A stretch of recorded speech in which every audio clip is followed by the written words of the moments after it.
down and we're going to do a big Q&A at the end. So, Cool beans. All right. Thank you, yay. Tara. You're welcome. Yay. Awesome. Thank you everyone for joining today, and totally lots of thanks goes out to FFI. We've partnered with them for, like Tara said, at least 4, if not 5 years, and our paths Yeah. have crossed in different conferences and whatnot. So we definitely appreciate their expertise in helping the local food industry as well as everyone's. It takes a lot of folks to support local foods in a variety of capacities. So we totally appreciate everybody's efforts. Um, if I can get my slide to go. Alrighty. The goal today is to provide insight as to some of the federal programs that support the local food industry. We'll start with a brief overview of USDA's program structure and then kind of funnel down into the specific farmers market and local food promotion program info, and then broaden out a little bit into other USDA programs that also help support the whole local food chain, from the producers all the way to the final end consumers. And then at the end, we'll conclude with a couple helpful hints just of where to start and how to get the ball rolling. So the org chart, or the organization chart, is up there. The main reason I like to include this is just to show that USDA is a very large organization. It covers such a breadth of different programs. Some of the acronyms and names might be familiar. For example, those of you that are involved in the meat industry, FSIS is the Food Safety Inspection Service. FNS is also the Food Nutrition Service. They handle a lot of the SNAP issues. Also, some of you may have worked with your local FSA, which is your Farm Services Agency, NRCS, or your rural development offices. And they typically have folks scattered in most counties across the country. So, and each of those has their own different programs to support different parts of production agriculture. I'm specifically with the Agricultural Marketing Service, AMS, and we facilitate strategic marketing of U.S. ag products while ensuring fair trading practices. So the next slide will show AMS's structure. Again, we're just kind of honing down into the specific grants division here. But as you can see, AMS has several program areas, one being transportation and marketing. And transportation and marketing has 3 divisions. The grants division, which is what I'm part of, marketing services, and transportation services. Those are our 2 sister programs. Before I jump into the next slide, I'd like to shine light on the marketing service division because the resources are truly beneficial for the local foods community. They conduct market research and provide technical assistance so local food producers, markets, and communities have access to ideas, innovations, and research. For example, their wholesale market and facility design team is comprised of a variety of architects, and they provide services for new construction and remodeling current existing structures. This is a free service for the public. They've got a link on their website. You click, and that gets the ball rolling and opens the door to their architectural services. Marketing services has been a trusted resource during the pandemic, convening communities of practice and providing best practices to adapt to the changes. Their website has a wealth of information. In a nutshell, they provide an incredible amount of technical assistance and resources for the public. So on to the next slide, we'll dive further into the grants division, which is the money house, so to speak. Our grants division manages a variety of programs targeting different agricultural sectors. Some programs are competitive and some are non-competitive. Each program has their own requirements and fulfills a specific purpose. For example, ACER supports the maple sap and sugar industry. FMPP and LFPP support local foods, and the Specialty Crop Block Grant Program supports fruits, vegetable, tree nut, horticulture, and nursery crop industries. In addition to these programs, we are also developing a few new programs, such as the Meat and Poultry Interstate Shipment and Readiness Program. That program is still under development, and it's one of the newer ones coming out. And for those of you that are involved in any way with maple syrup, maple sap, even landowner education, anything like that, I would definitely encourage you to look at the ACER request for applications because it's currently out. And this is their open enrollment period, or open period where they're soliciting applications. We'll now dive deeper into the FMLFPP program. And FMLFPP is the Farmers Market and Local Food Promotion Program. So what is the Farmers Market and Local Food Promotion Program? Well, it's a competitive grant program that was reauthorized by the Farm Bill as part of the Local Agriculture Market Program. The purpose is to develop, coordinate, and expand direct producer to consumer markets and local and regional food business enterprises that act as intermediaries between producers and consumers, with the goal to help increase access and availability of local and regionally produced agricultural food. In general, the program helps build connections between the farmers and the consumers, creating economic opportunities for small and mid-sized farmers and increase accessibility of local foods within the communities across the country. FMLPP defines local food as a food that is raised, produced, aggregated, stored, processed, and distributed in the locality or region where the final product is marketed to consumers, so that the total distance the product is transported is at most 400 miles from the origin of the product. Essentially, it's a max of 400 miles farm to fork. That is the scope of FMLFPP. It has to be local foods. Again, FMLFPP is a competitive program, meaning applicants prepare and submit their project proposals. The proposals then go through a review process and are evaluated for the criteria that are published in the application package. We do not accept applications throughout the year. I know there are quite a few rural development programs and others that are on like a continual cycle or a rolling application period. Ours are not. We publish an open period once a year, and we have a single hard deadline. So for this year, all applications must be submitted by June 21st of 2021. Last year, we funded roughly 20% of the applications that we received. This year, we anticipate funding more applications. And speaking of funding, FMLFPP, which is the Farmers Market and Local Food Promotion Program, has approximately $76.9 million available to fund fiscal year 21 projects.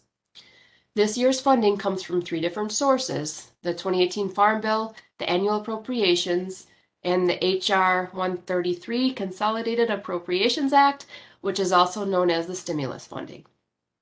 As some of you know, this year we have much more funding available than usual. So this year, definitely, we need a lot of applications because we want to be able to fund all this great work and great ideas out in the communities.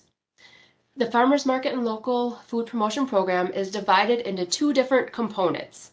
There's the Farmers Market Promotion Program, which FMPP is the acronym that we use, and the Local Food Promotion Program, which is LFPP.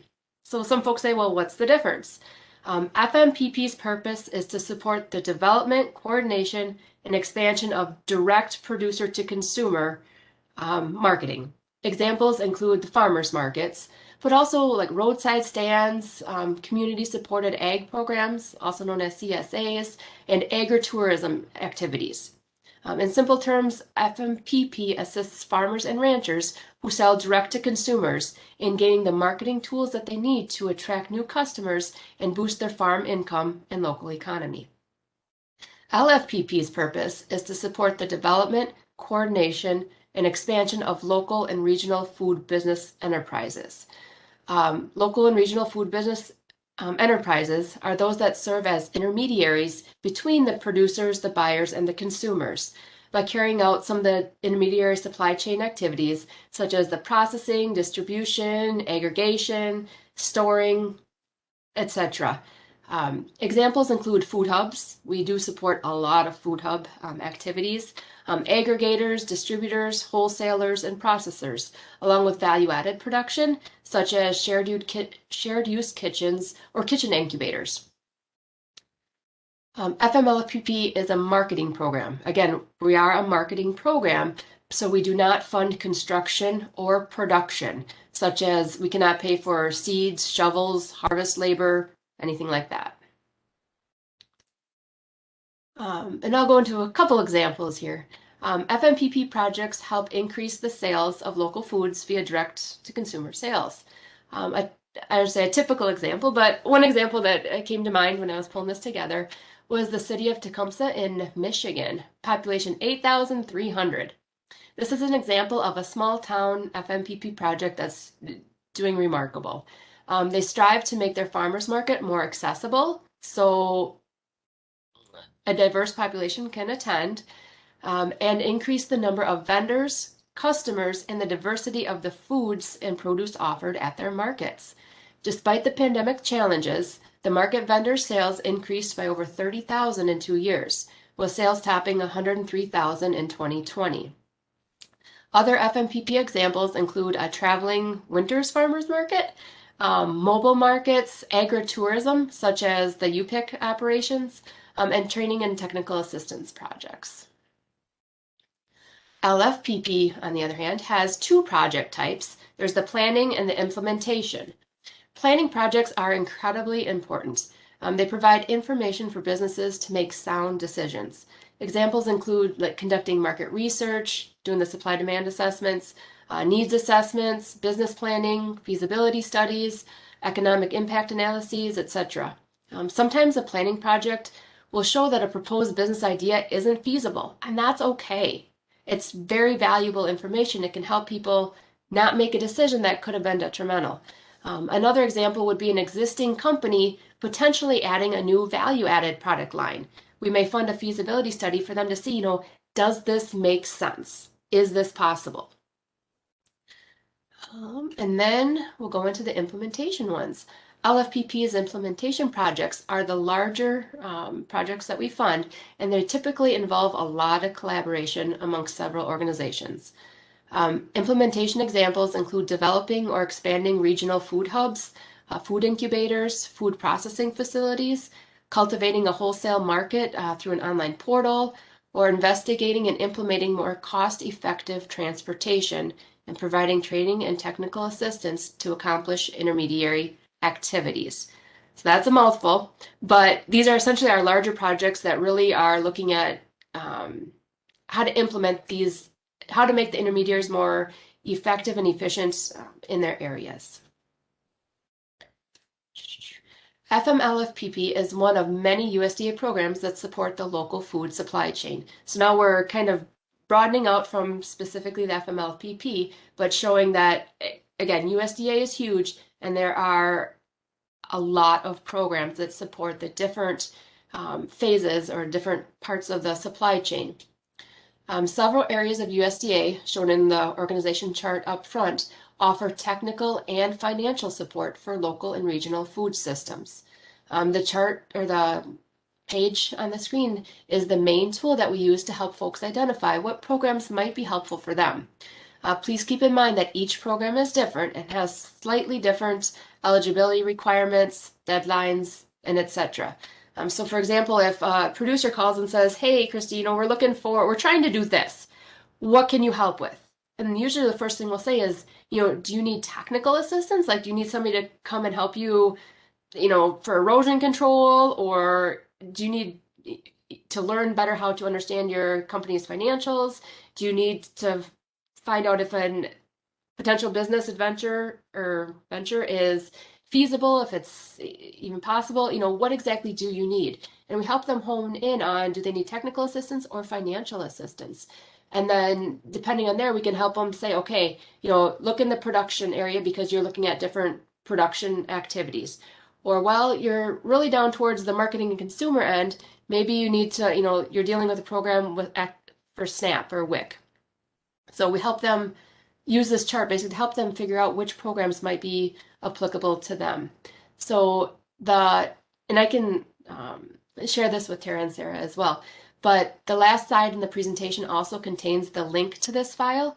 And each of these different colored programs has a hyperlink which goes directly to that program's website.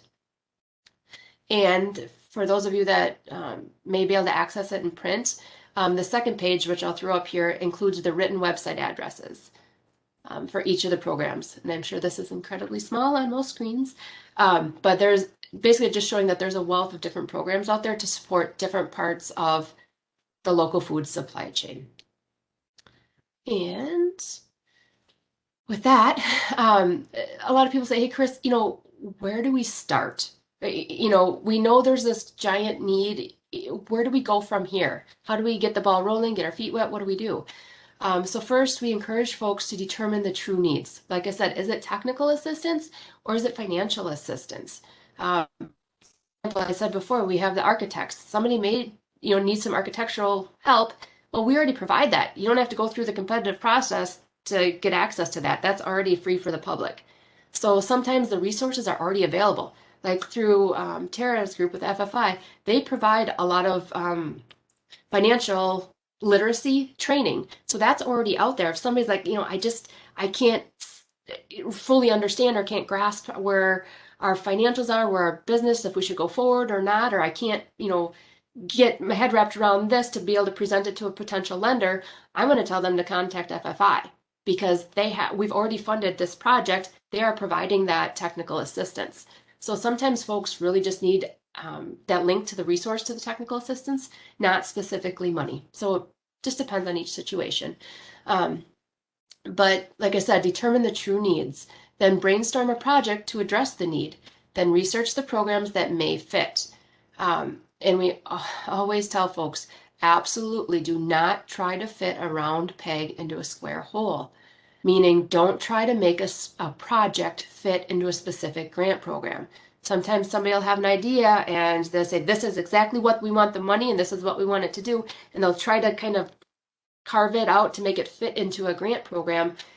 And that's not the best way to go. You got to figure out, have your project fit, have it be a nice cohesive fit into the grant program that you're contemplating applying to. We suggest folks learn more about a potential program by speaking with previous grantees, reading the reports and the requests for applications. For FMLFPP, our application period is currently open. It just opened last week. We'll be holding informational sessions soon. Once the dates are firmed up, we'll post them on our website. We'll also have a grants.gov webinar to help folks navigate the grants.gov system. And that's for you, those of you that aren't familiar with it. Grants.gov is basically the electronic system that people submit all of their application materials to, and then it comes into us. So all applications for FMLFPP have to go through the grants.gov system. Please keep in mind that it does take time to prepare and submit a quality application. Do not wait until the last minute. Applicants need to register in the different systems, such as sam.gov, grants.gov, if they have not done business with the government before. This can take some time, so do plan accordingly. On the sheet that I had up here a little bit ago, it listed a variety of different programs that do support the local foods and the food supply chain in general. But another way is to search grants.gov. And there's the different search fields, and you can find out different opportunities that may be open, may not be, but it's another resource to try to find different sources of assistance. And on that sheet that I had up before, there are some programs on there that are grant programs and some are loans or lending programs. And I'll also throw this plug out there. If someone is not planning to apply this year, they may serve as a peer reviewer to gain exposure to our program. Besides the stipend, serving as a reviewer on a review panel lets you see different applications and be part of the selection process. We are currently accepting applications to serve as a reviewer, and we strongly encourage folks to consider this opportunity. And what this refers to is when we get this hundreds and hundreds of applications that are submitted to us, we do the initial review, and then all of those that go to the next step go out to peer review panels. Well, we need peer reviewers to go through and rank all of these projects that come in. And those are, again, peer reviewers, experts in the industry. So I would highly encourage, if you're like, well, I'm not really sure what a grant, an application looks like, or just to see what others out there are submitting, sign up to be a reviewer. And you can see firsthand the different types of applications that come in, how they're laid out, etc. And then, you do get a stipend as well. But please, we always encourage folks to take on that opportunity if they so choose, because it is great exposure to the program. And with that in mind, if you have any questions specific to FMPP or LFPP, feel free to contact us using the info on the screen. For questions specific to the other programs, please do reach out directly to those programs. And they have staff that's totally will answer any questions you have regarding their programs as well. So that's my spiel, but I'll definitely take, if anybody has specific questions, by all means, feel free to ask me. I'll let Sarah kind of monitor. Hey, can a planning project include a pilot project? For example, could it fund a 1-year mobile market pilot, like the food truck or the mobile, and actually like the actual first year of that as well, or does that cross over into implementation? Okay, so it would depend on if it's doing direct consumer to direct producer to consumer. And if it's a mobile market, it may fall more under FMPP. It would depend on the specifics, and I'd say probably reach out to us, and then we can help you decide if it's more of an FMPP project or an LFPP project. And then if it falls under LFPP, if it would be better suited for a planning or for an implementation project. Great, thank you. What are the biggest changes in the proposals this year for folks who are, is that too big or broad of a question? No, it's not. So the textbook answer is the folks that are familiar, the term RFA refers to the request for applications, and towards the top of it, it lists all the different changes. Quite honestly, some of the main ones that stick out are the amount of money that we have this year to give out is much larger than it has been in the past. And somewhat because of that, the maximum project limits are increased. So for our bigger end FMPP and LFPP, they used to be 500,000, now they're 750,000. So the funding minimum and max has changed in this year's. Also in previous years, there was a restriction that a grantee that had a current open award could not receive another award in that same program. Like you couldn't have two LFPPs, for example, open at the same time, whereas that restriction has been removed for this year. I'm trying to think of some.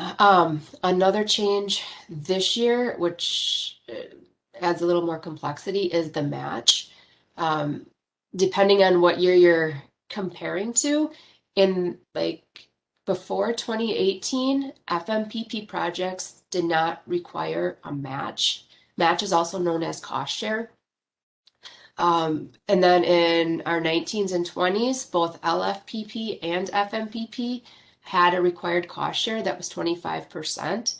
And now this year, it's outlined in the RFA, but basically because we do have multiple funding sources, the different funding sources have different requirements. So some of the awards that we'll make in fiscal year 21 will have a 10% match, and some will have a 25% match. So that's another one of the main differences that comes to mind. Great. So we have a question about, okay.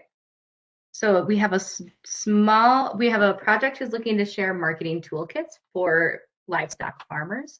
And they're looking for some guidance about, they're a national nonprofit, so they could, in theory, target a region, or they could execute it across the whole US. And so they're wondering how they should, if there's any tips for how to think about their geography and their reach for a project like that, or if you have any advice for how to navigate. Okay, so for that, I would say probably reach out to our marketing services division because they're the ones that provide a lot of the technical expertise, and they can help with like research studies and stuff like that as far as for marketing effectiveness in the different areas across the country. As far as if they were interested in applying for FMPP or LFPP, the main thing to keep in mind for our projects is the scope. It has to be local foods. So, for example, the farm to fork is the term that we use a lot. The max that it can travel is 400 miles.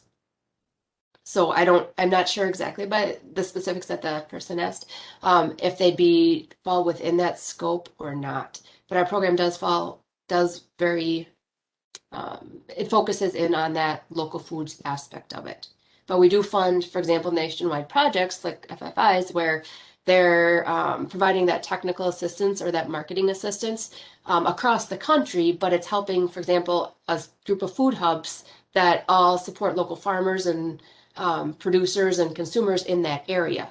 So the technical assistance is provided to a food hub that focuses on local food, that local food economy. So that's okay. So we do have some nationwide projects, but they're still supporting local foods. James, does that answer your question? Feel free to unmute if you want to tag on. Otherwise, we'll move on to the next one. No, that's helpful. Thank you. Okay, great. I'm seeing the chats fly. Yeah. So Sarah, I go ahead. got one that came in, and a couple folks kind of seem to have the same question. As to an example of a project, like one said, can you give us an example of how a project is laid out?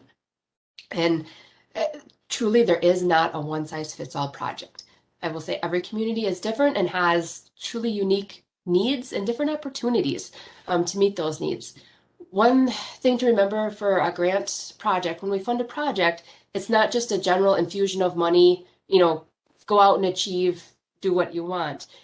It's for a very specific project. So for example, maybe a farmer's market or a city government currently operates a farmer's market on Saturdays. But a lot of the vendors have expressed a need, my tomatoes are ripening every 2, 3, 4 days. I can only sell them on Saturdays, so it'd be better if I could sell them another time during the week. And maybe some of the customers are saying, well, I can't make it to your Saturday because of other obligations or whatever. If you had another market during the week, I'd love to come. So if there's this need to establish another market, perhaps a proposal could be to establish a weekday market, say Tuesday. So then the project would be to establish a market a farmer's market on Tuesday. And then you say, okay, what are the activities that we would need to do that? Okay, we would need to coordinate things. We'd make sure that we have the permits and everything in place, that we have the commitment of the vendors, that there is community support for this. And that's all in like the letters of support and commitment and whatnot that are required as part of the application package. So then the activities that are needed. Maybe a market manager that's currently doing the Saturday market would also need to spend some time, setting up and organizing the Tuesday market. And maybe you're probably going to need more marketing materials for the Tuesday market just to let folks know, hey, we've gotten another time and whatnot. So you're going to need marketing materials and farmers market manager's time, just a simplistic case. So then in the budget, you would say, we need the farmers market manager's time, X amount at X, many of hours over, 3-year project, this much. We need marketing materials for this much.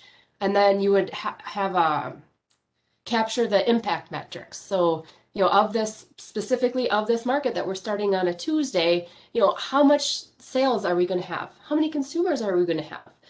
What is going to be how is it going to impact the local foods community? And those are all standard metrics that are in our application. So basically you figure out what the need is, figure out or brainstorm ideas to address that need. So in this case, if there was the need for another market during the weekday, figure out how to address the need, bring both sides, the supply and demand together to create another market. And then the work plan, the activities to make that happen, and then the resources, which are usually like time and materials to make that happen. I don't know if that helps the folks that had sent that over, but that's just an example of a pretty simple project.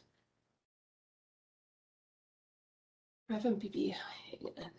There's Sarah, I'll let you there's some questions kind of about marketing seafood and aquaculture. And what's sensitivity to that 400-mile requirement for loco? Are there any nuances or things to be aware of when we're talking, I guess, seafood or aquaculture that come to mind, Christy?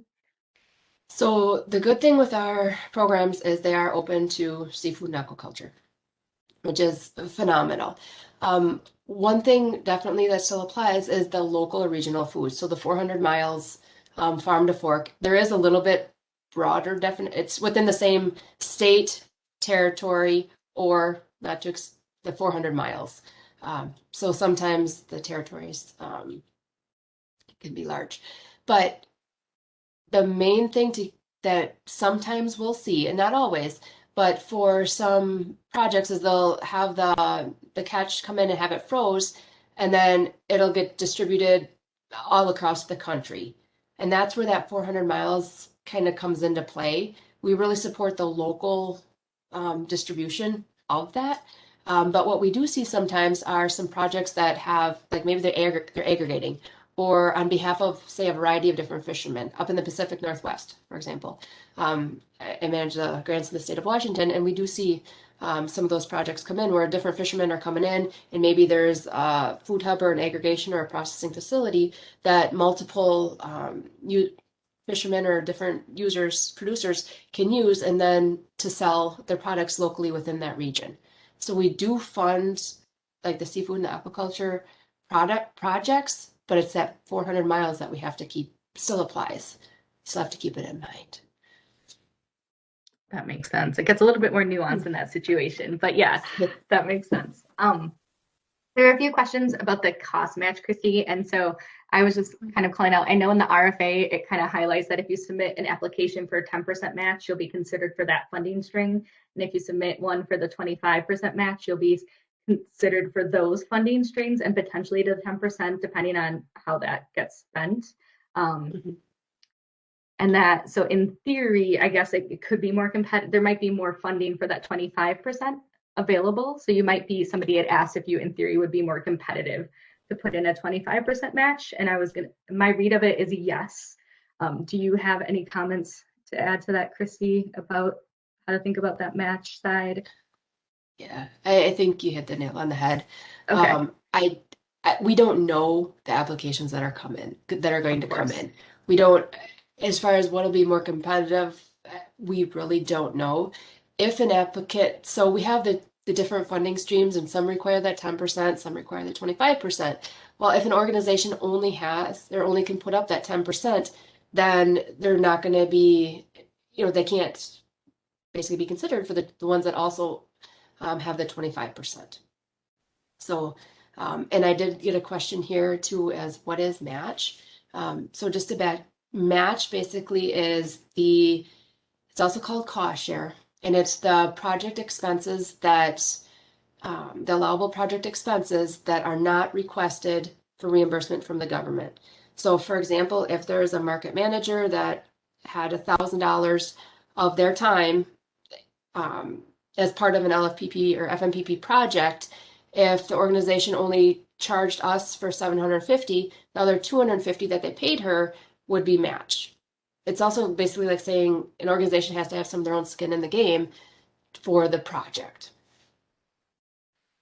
And I will throw out there too, for our FMPP and LFPP awards, we allow match to be either as cash match or in-kind contributions. That's great. I'm just kind of rolling through here. There is one kind of clarification question, Christy, on the FMPP. In looking through some previously awarded grants, it looks like there's a little bit of difficulty understanding the difference between capacity building and technical training, or the CTA grants. Is that something you can speak to a little bit? Yeah.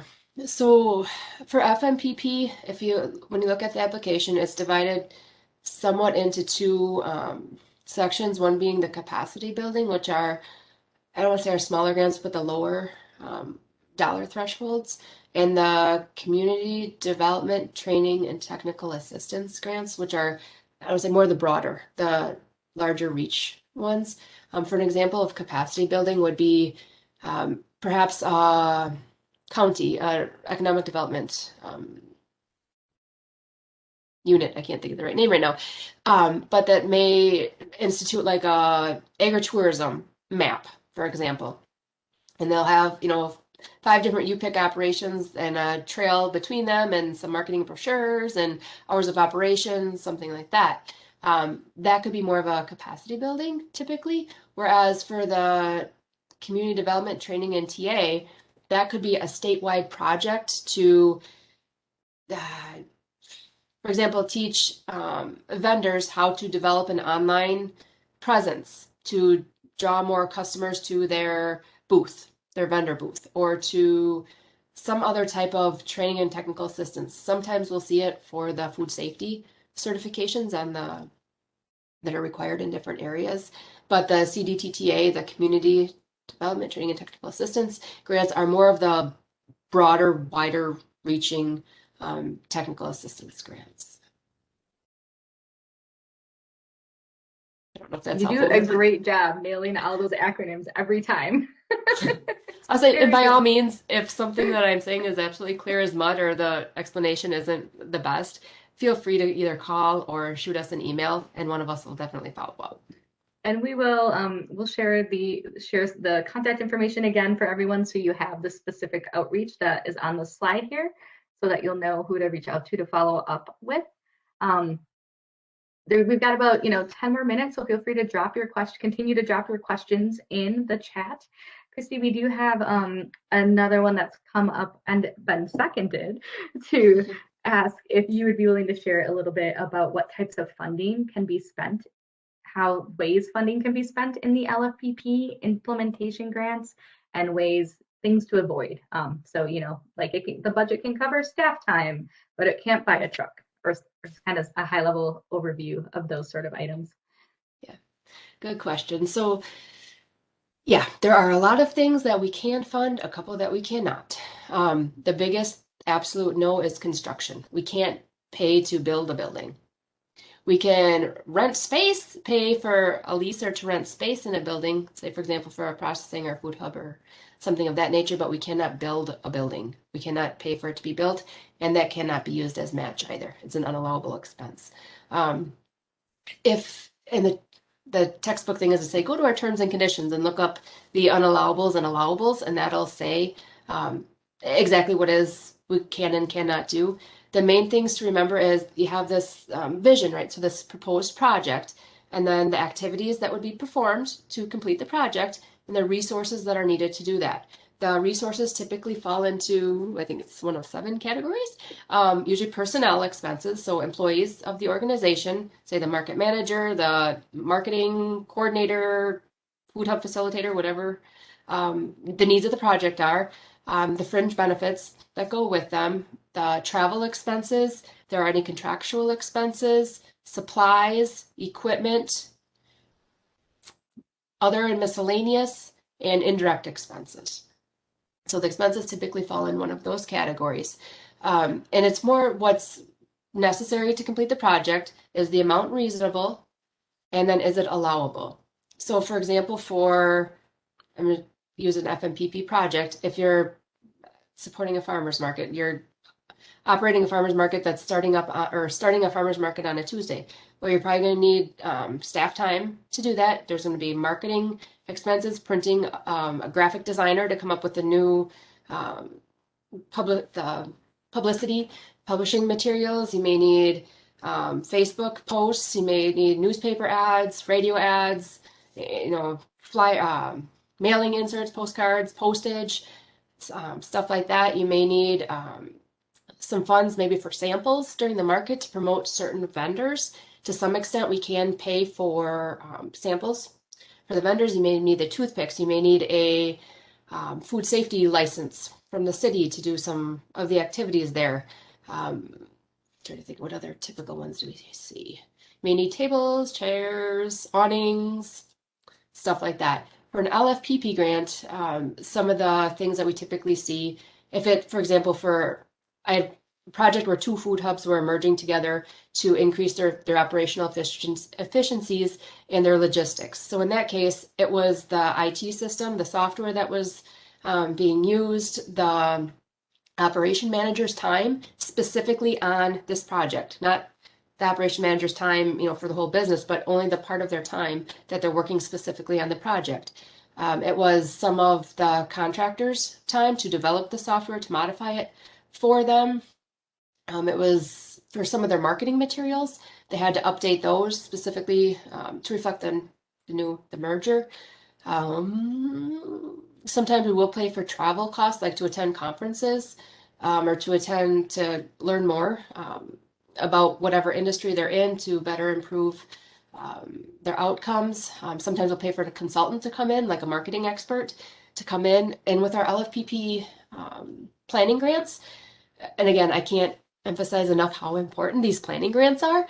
But a lot of times those are have a consultant come in to do that feasibility analysis. Say, hey, the Blueberry Growers Association, we're getting all these blueberries in a very short time period during the year. We're processing them, selling them fresh as much as we can, but we can't sell everything. So is it more feasible for us to do flash freeze system and post, to get some more value into that value added to it, or does it make more sense to can them into jams and jellies, like a feasibility analysis or more of the business planning to say, hey, what is more economically advantageous or possible for this operation? And a lot of times that's a consultant that's going to come in and do that. So those are just a variety of the different expenses we see. I will say things to avoid are definitely construction expenses are out.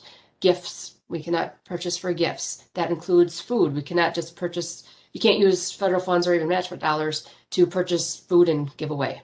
Lobbying, trying to get funds to try to have people influence like zoning restrictions or different bills that are being debated. We cannot pay for any lobbying expenses.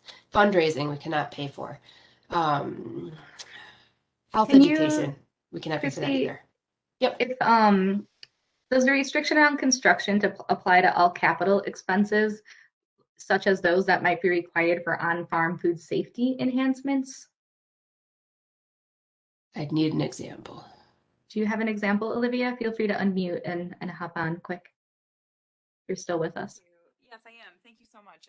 I guess we were thinking about kind of building capacity among a group of growers to help them with either on-farm infrastructure, like say a storage area for storing winter crops like carrots and things like that.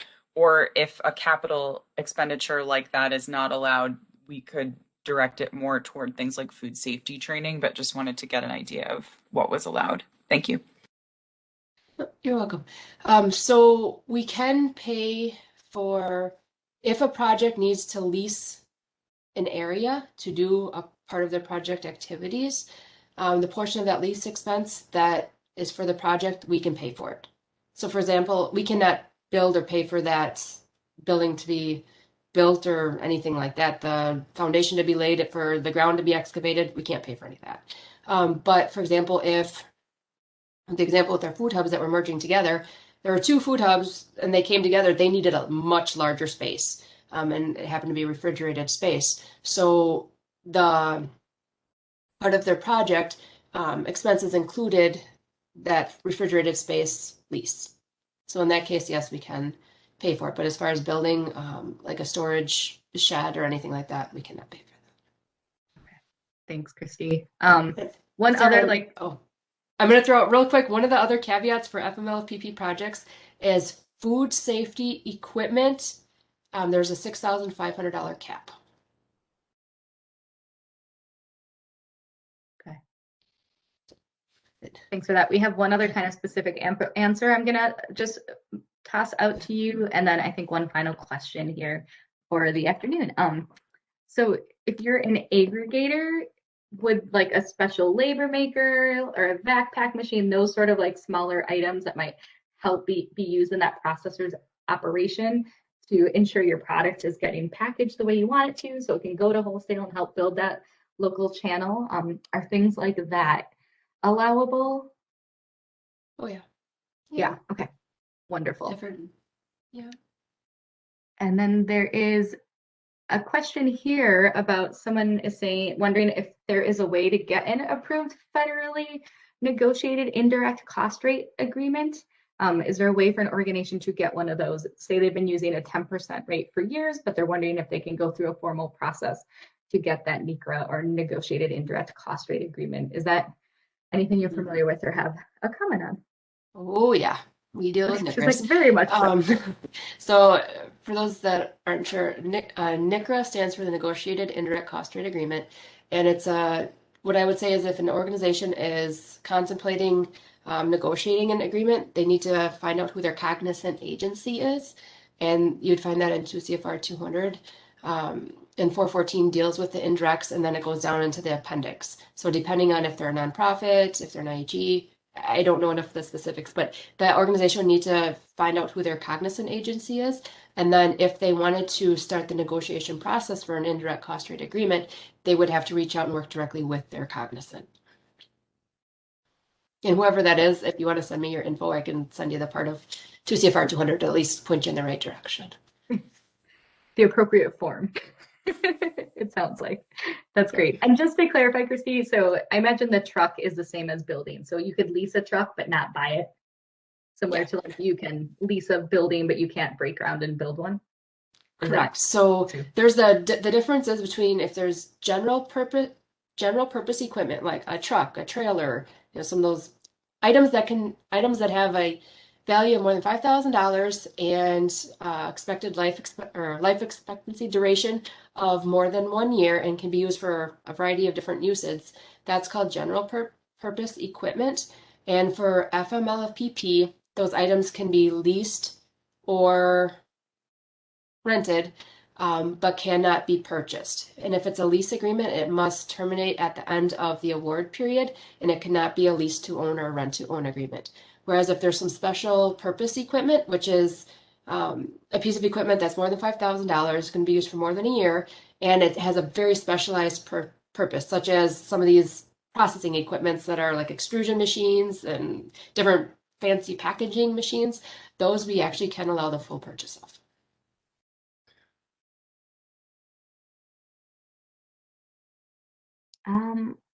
Hold on 1 second. Let me just scroll through here.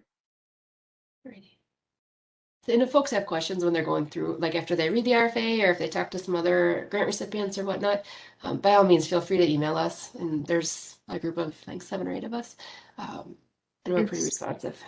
Suzanne Iram, if you're in the room still and want to unmute and ask your question, we can go ahead and take that now.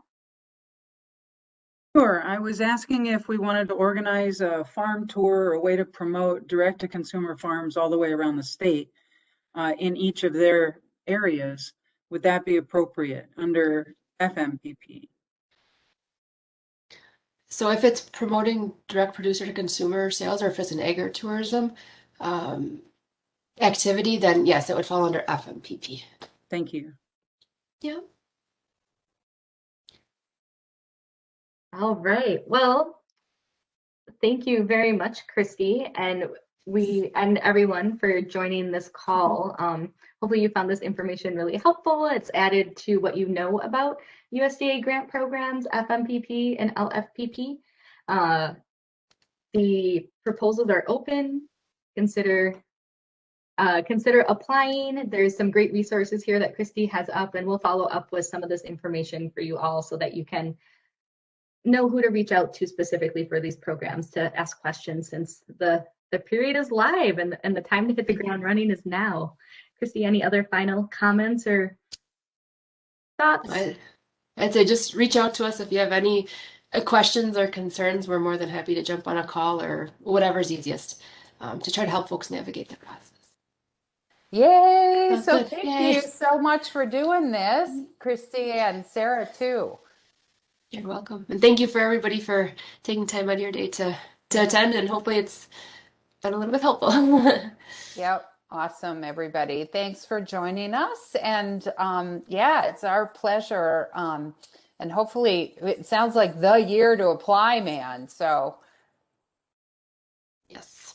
yeah, Definitely. it's Please the consider year. applying. Yeah. That's awesome. I love it when there's more money available. That's good. And I'll do a poke as people are leaving that the reviewing applications is really a great experience. And so, yeah, even if you're applying, that can be putting in your name in the hat to review the FMPP or LFPP is a great thing to consider as well. I've done it the last couple of years and it's been really valuable. Cool. Awesome. Cool All beans. right, everyone have a Hey, great rest of the day. everybody. All right.